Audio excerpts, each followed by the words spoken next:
Oui, merci Madame la Vice-présidente.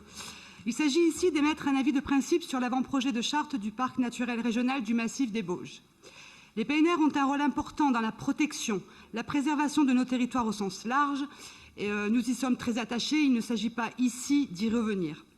La charte d'un PNR est particulièrement précieuse pour les territoires concernés car les collectivités locales coordonnent dans leur domaine de compétences leurs actions, leurs projets en prenant en compte les orientations de cette charte. Les décisions politiques locales à venir s'appuieront sur cette charte. Beaucoup de documents ont été fournis pour ce rapport de révision. Bilan évaluatif, études préalables, avant-projet, 400 pages et seulement 4 lignes sur les éoliennes. 4 lignes sur cette véritable aberration économique, écologique, environnementale et qui saccage nos territoires, dont les plus touchés, il faut bien le dire, sont la Drôme et l'Ardèche. Concernant ce PNR du massif des Bauges, c'est vrai, il n'y a pas actuellement de production d'énergie éolienne. Mais de nombreuses communes de ce PNR sont indiquées favorables à l'implantation d'éoliennes dans le schéma régional. Et je rappelle que cette charte est révisée pour une durée de 15 ans. Elle sera la marche à suivre pour les politiques locales durant 15 ans.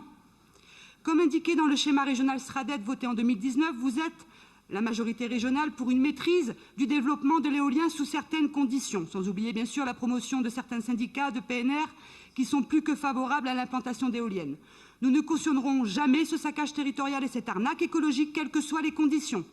La région peut être amenée à intégrer, à préciser au document définitif ses engagements et ses priorités en la matière. C'est pour cela que le groupe Rassemblement national appelle la région à incarner une véritable politique de préservation de nos territoires et à indiquer clairement, sans ambiguïté, dans la charte et à nos partenaires locaux son opposition à tout projet éolien, quel que soit l'endroit d'implantation. Cette demande fera l'objet d'un amendement et conditionnera d'ailleurs notre vote sur cette révision de charte.